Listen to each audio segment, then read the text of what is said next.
भाजपा सांसदों के कामकाज की एक्सरे जांच शुरू हो गई है। सांसदों के चुनाव क्षेत्र में उनके परफॉर्मेंस, उनकी लोकप्रियता की सीटी स्कैनिंग शुरू हो गई है। पूर्व केंद्रीय मंत्री सैयद शाहनवाज हुसैन ने 29 फरवरी को मोतिहारी में दिन भर पूर्वी चंपारण के सांसद राधा मोहन सिंह के परफॉर्मेंस की जांच की। खुद राधा मोहन सिंह भी भाजपा के दिग्गज नेता रहे हैं, वे केंद्रीय मंत्री रहे हैं, वे बिहार भाजपा के अध्यक्ष रहे हैं। लेकिन इस समय लोकसभा चुनाव 2024 से पहले सांसदों के सियासी सेहत की जांच चल रही है। यह देखा जा रहा है कि आगामी चुनाव के लिए ये कितने फिट हैं। जंग के मैदान में इन्हें उतारा जाए या न उतारा जाए, इनकी लोकप्रियता कैसी है, इसकी सघन जांच शुरू हो गई है। इधर बिहार भाजपा के पूर्व उपाध्यक्ष और मुजफ्फरपुर के सांसद अजय निषाद की जांच पूरी हो गई है और पर्यवेक्षक ऋतुराज सिन्हा ने 29 फरवरी को पटना में संगठन महामंत्री भिखू भाई दलसानिया को मुजफ्फरपुर के सांसद की रिपोर्ट सौंप दी। भाजपा के सभी सांसदों के सियासी सेहत की जांच के लिए उनके क्षेत्र में एक पर्यवेक्षक की नियुक्ति की गई है। 28 तारीख को ऋतुराज सिन्हा पर्यवेक्षक बनकर मुजफ्फरपुर आए थे। उन्होंने अजय निषाद के सियासी सेहत की जांच की। उधर पूर्व प्रदेश महामंत्री देवेश कुमार ने छपरा में 28 फरवरी को सांसद और पूर्व केंद्रीय मंत्री राजीव प्रताप सिंह रूडी के परफॉर्मेंस की छानबीन की जांच की। भाजपा सांसदों में, उनके समर्थकों में इसको लेकर खलबली मची हुई है। जहां जहां भाजपा के सांसद हैं, वहां वहां सांसदों के पक्ष में और विपक्ष में सरगर्मी तेज हो गई है। कहा जा रहा है कि इन पर्यवेक्षकों की रिपोर्ट के आधार पर ही आगामी लोकसभा चुनाव के लिए भाजपा प्रत्याशी का चयन किया जाएगा। आप सोच सकते हैं कि नरेंद्र मोदी और अमित शाह चाहे जिसे प्रत्याशी बना लें, लेकिन चुनाव से ठीक पहले जब पर्यवेक्षक आ रहे हैं दिग्गज भाजपा सांसदों के कामकाज की समीक्षा के लिए, उनकी लोकप्रियता की छानबीन के लिए, तो खलबली मचनी स्वाभाविक है। सिर्फ सांसदों के परफॉर्मेंस की ही समीक्षा नहीं की जा रही है, बल्कि जिला भाजपा का कोर कमेटी के नेताओं से, विधानसभा की कोर कमेटी के नेताओं से 3-3 संभावित प्रत्याशियों के नाम भी पूछे जा रहे हैं। आप इस बात से अनुमान लगा सकते हैं कि सिर्फ मुजफ्फरपुर में करीब 62 भाजपा नेताओं से अलग अलग बंद कमरे में उनकी राय ली गई, उनसे सवाल किए गए और सवालों के जवाब लिखकर उनके हस्ताक्षर लिए गए।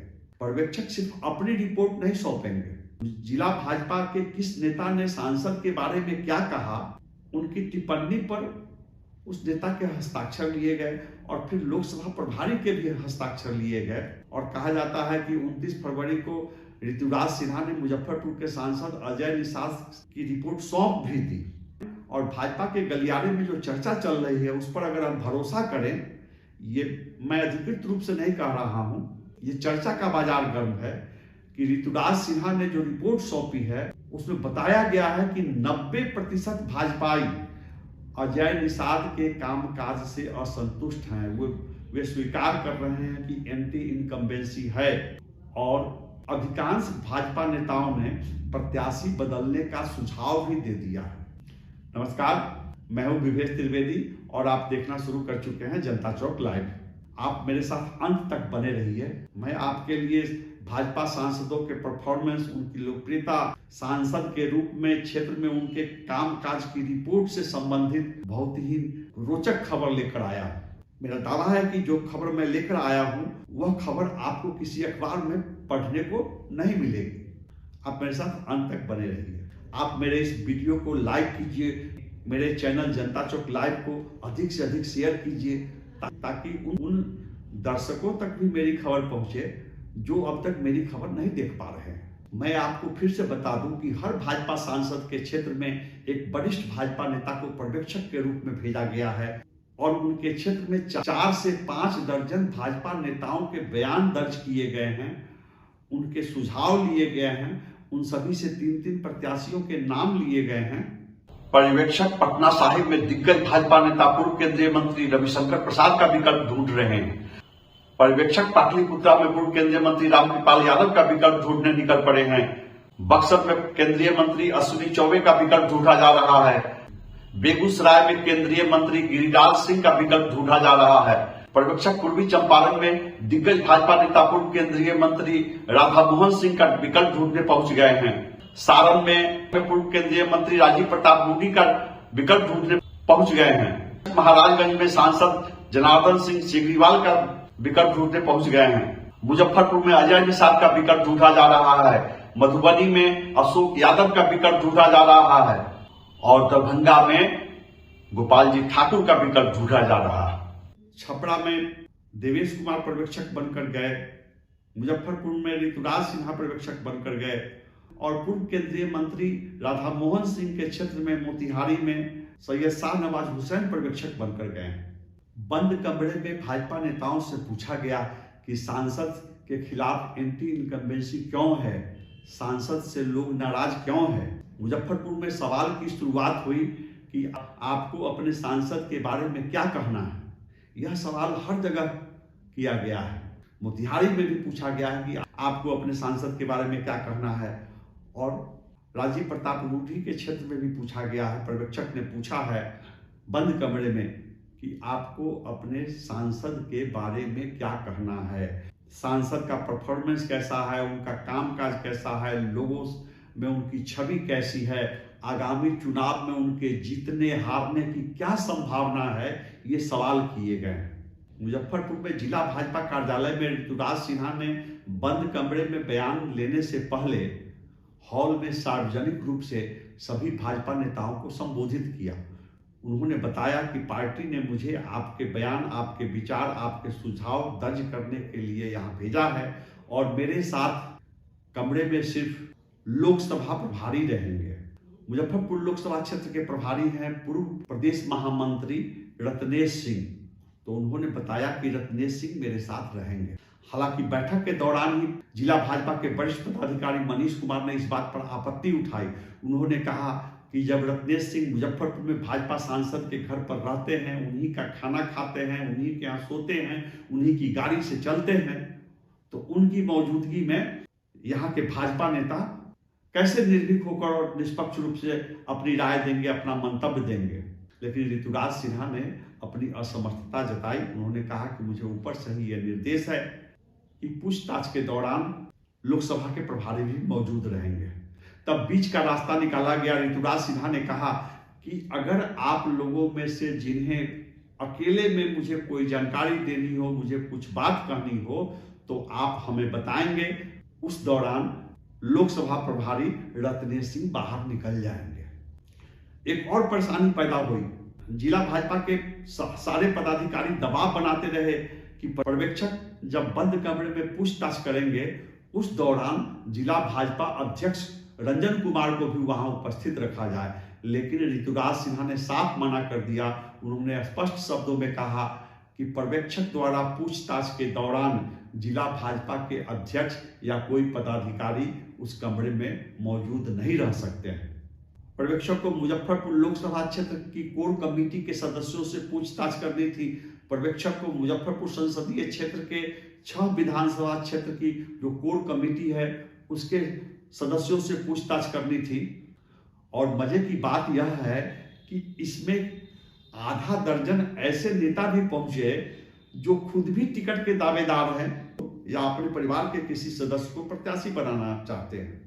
उदाहरण के लिए पूर्व मंत्री सुरेश शर्मा खुद मुजफ्फरपुर जिले के वैशाली संसदीय क्षेत्र से टिकट के दावेदार हैं। पूर्व मंत्री बसावन प्रसाद भगत अपनी पत्नी को वैशाली या मुजफ्फरपुर संसदीय क्षेत्र से प्रत्याशी बनाना चाहते हैं। एक और नेता है डॉक्टर अशोक शर्मा कभी जनता दल यू में जिला अध्यक्ष हुआ करते थे और जब अशोक शर्मा को भाजपा में शामिल किया गया था तो मुजफ्फरपुर से पटना तक खलबली मच गई थी और उस समय से ही उम्मीद की जा रही थी कि अशोक शर्मा जैसे सेलिब्रिटी को भाजपा में कोई सम्मानजनक पद दिया जाएगा, ओहदा दिया जाएगा, मौका दिया जाएगा। लेकिन अब तक अशोक शर्मा को उस तरह का कोई पद नहीं दिया गया है। इस समय भाजपा में कई ऐसे नेता हैं जो टिकट के प्रबल दावेदार हैं। उनमें से किसी की मुजफ्फरपुर संसदीय क्षेत्र पर दावेदारी है तो किसी की वैशाली संसदीय क्षेत्र पर दावेदारी है। कुछ ऐसे हैं जो खुलकर दावा तो नहीं कर रहे हैं, लेकिन उन्हें प्रत्याशी बनाया जाए तो वे अच्छा परिणाम दे सकते हैं। भाजपा किसान मोर्चा की राष्ट्रीय कार्य समिति के सदस्य देवीलाल हैं जो मुजफ्फरपुर से संसदीय चुनाव में टिकट के प्रबल दावेदार हैं, उन्हें भी अपनी बात कहने का मौका मिला। पूर्व जिला अध्यक्ष और प्रदेश भाजपा के पूर्व उपाध्यक्ष रविंद्र प्रसाद सिंह ने भी अपनी बात रखी। अगर डॉक्टर अशोक शर्मा और रविंद्र प्रसाद सिंह जैसे चेहरों को मुजफ्फरपुर या वैशाली में आजमाया जाए तो वे किसी से कमजोर साबित नहीं होंगे। और मैं आपको एक चौंकाने वाला नाम बता दूं, मुजफ्फरपुर संसदीय क्षेत्र के लिए पूर्व केंद्रीय मंत्री सैयद शाहनवाज हुसैन का नाम प्रस्तावित किया गया। बेला औद्योगिक क्षेत्र से लेकर मोतीपुर तक उद्योग मंत्री के रूप में सैयद शाहनवाज हुसैन द्वारा किए गए कार्यों का हवाला देते हुए बताया गया कि सैयद शाहनवाज हुसैन भी मुजफ्फरपुर के लिए अच्छे प्रत्याशी होंगे।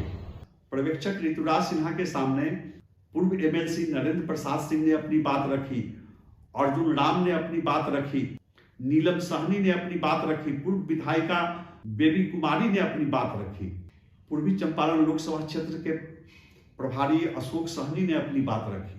आप सोच सकते हैं कि पर्यवेक्षक द्वारा बयान दर्ज किए जाने के दौरान भाजपा कार्यालय में कितनी सरगर्मी रही होगी, कितनी गहमागहमी रही होगी। कुछ ऐसे भाजपा नेता भी हैं जो कह रहे हैं कि ये पर्यवेक्षक सेफ्टी वाल्व का काम करेंगे, पर्यवेक्षक के सामने अपनी बातें रखकर, अपनी नाराजगी रखकर भाजपा नेता अपना गुस्सा शांत कर लेंगे। तो पर्यवेक्षक के माध्यम से भाजपा नेताओं के अंदर के गुबार को निकाला जा रहा है, भाजपा नेताओं के अंदर के आक्रोश को मवाद के रूप में निकाला जा रहा है, ताकि सांसदों से क्षेत्र में जो नाराजगी है, पार्टी पदाधिकारियों में, कार्यकर्ताओं में और आम जनता में जो नाराजगी है वो कुछ कम हो सके। यह देखना महत्वपूर्ण होगा कि पर्यवेक्षक की रिपोर्ट के आधार पर टिकट दिए जाते हैं। यह सब कुछ नरेंद्र मोदी और अमित शाह ही तय करेंगे। आप सोच रहे होंगे कि मुजफ्फरपुर में किस किस प्रत्याशी के बारे में सुझाव दिए गए। सबसे पहली बात मैं आपको बता दूं कि 60-62 नेताओं में से बहुत कम नेताओं ने, गिनती के नेताओं ने दूसरे तीसरे विकल्प के रूप में अजय निषाद का नाम लिया। अजय निषाद से अधिक प्रस्ताव तो राजभूषण चौधरी निषाद और अशोक सहनी के नाम पर आया है। कई लोगों ने यह भी प्रस्ताव रखा कि मुजफ्फरपुर और वैशाली में से एक पर मल्लाह और दूसरे पर भूमिहार को प्रत्याशी बनाया जाए। कई सदस्यों ने अशोक सहनी को मुजफ्फरपुर या वैशाली से प्रत्याशी बनाने की खुलकर वकालत की है।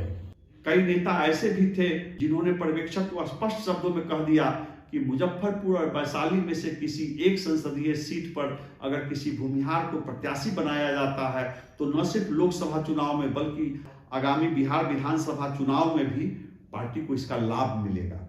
पर्यवेक्षक के सामने देवीलाल ने भी अपनी बात रखी। हर नेता से 3-3 नाम मांगे गए। मेरे सूत्रों का कहना है कि देवीलाल ने अपना नाम दिया, देवीलाल ने विद्येश्वर सहनी का नाम दिया, और सबसे बड़ी बात मैं आपको बता दूं, जो मेरे सूत्र बता रहे हैं, मैं अधिकृत रूप से नहीं बोल रहा हूं, जो भाजपा के गलियारे में चर्चा है, देवीलाल ने अजय निषाद का नाम नहीं बताया।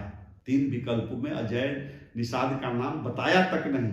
लेकिन ये सिर्फ अकेले देवीलाल ऐसे नेता नहीं है, ऐसे नेताओं की संख्या बहुत है।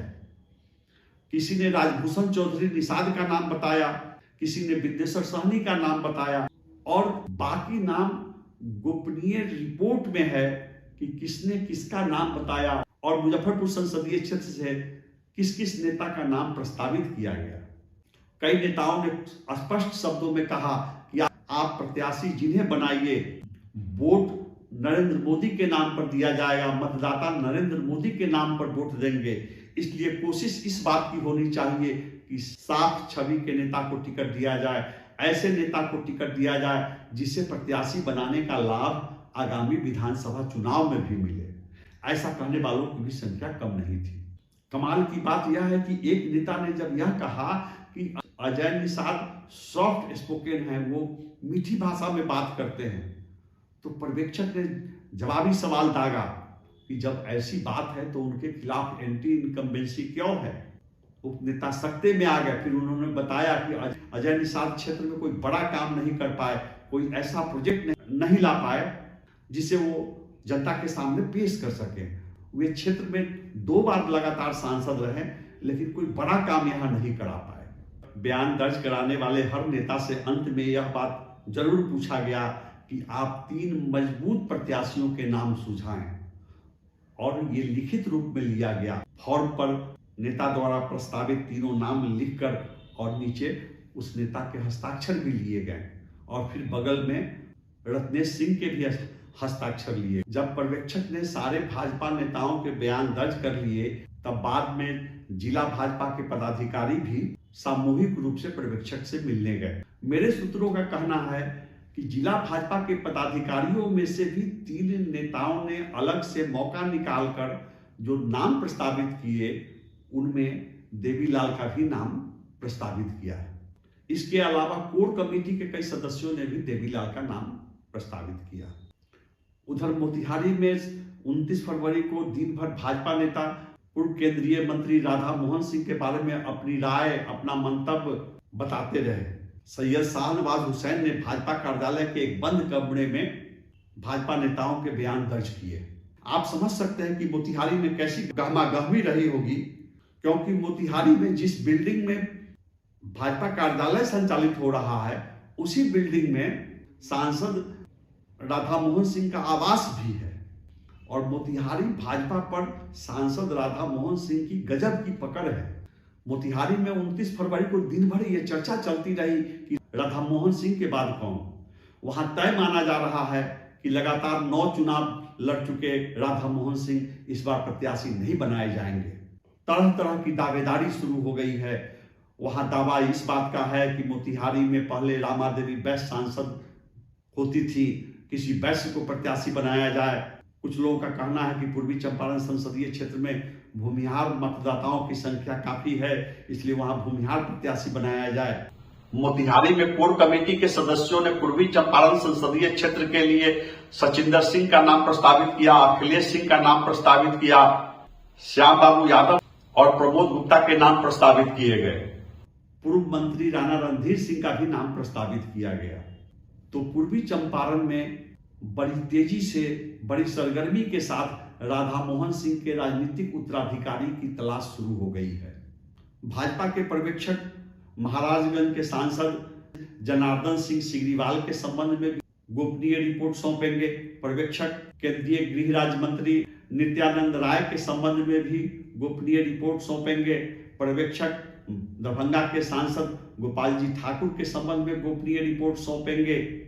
पर्यवेक्षक मधुबनी के सांसद अशोक यादव के संबंध में भी गोपनीय रिपोर्ट सौंपेंगे। आप अगर मधुबनी संसदीय क्षेत्र के किसी सामाजिक कार्यकर्ता से, किसी राजनीतिक कार्यकर्ता से, किसी आम आदमी से पूछेंगे कि इस बार मधुबनी में एनडीए का कैसा परफॉर्मेंस रहेगा, तो वे खुलकर बताएंगे कि सब कुछ इस बात पर निर्भर करता है कि प्रत्याशी किसे बनाया जाएगा। मधुबनी में भी अशोक यादव का परफॉर्मेंस ठीक नहीं बताया जा रहा है। दरभंगा में गोपाल जी ठाकुर का परफॉर्मेंस ठीक नहीं बताया जा रहा है। खतरे की तलवार आरा के सांसद आरके सिंह पर लटक रही है। बेगूसराय में गिरिराज सिंह पर खतरे की तलवार लटक रही है। मोतिहारी में और मुजफ्फरपुर में जब पर्यवेक्षक बंद कमरे में कोर कमेटी के सदस्यों के बयान दर्ज कर रहे थे तो वहां के सांसदों की सांस अटकी हुई थी। राधा मोहन सिंह भाजपा कार्यालय में तो नहीं थे, लेकिन मोतिहारी में ही एक जगह कैंप कर रहे थे और मोबाइल पर लगातार पल पल की जानकारी लेते रहे। इधर मुजफ्फरपुर में भाजपा सांसद अजय निषाद सुस्ता कच्ची पक्की स्थित अपने आवास पर डटे हुए थे और पल पल की जानकारी लेते रहे। जैसे ही शाम के 5:30 बजे कोर कमेटी के सदस्यों के बयान दर्ज करने की प्रक्रिया समाप्त हुई, रत्नेश सिंह ने अजय निषाद को फोन पर सूचित किया और अजय निषाद भागे भागे भाजपा कार्यालय पहुंचे। अजय निषाद बंद कमरे में ऋतुराज सिन्हा से बात भी किए। ऋतुराज सिन्हा चाहे जैसी रिपोर्ट सौंपे, लेकिन सच्चाई यह है कि मुजफ्फरपुर में कोर कमेटी के आधे से अधिक सदस्यों ने तो अजय निषाद का नाम भी नहीं लिया। जिन लोगों ने नाम लिया उन लोगों ने भी दूसरे और तीसरे विकल्प के रूप में अजय निषाद का नाम लिया। 90% से अधिक लोगों ने अजय निषाद का पहले विकल्प के रूप में नाम तक नहीं लिया। तो आप मेरे साथ बने रहिए। मैं ऐसी ही रोचक नवीनतम घटनाक्रम पर आधारित खबरें लेकर आपके बीच आता रहूंगा। आप मेरे वीडियो को लाइक कीजिए, इसे अधिक से अधिक शेयर कीजिए, मेरे चैनल जनता चौक लाइव को सब्सक्राइब कीजिए। नमस्कार।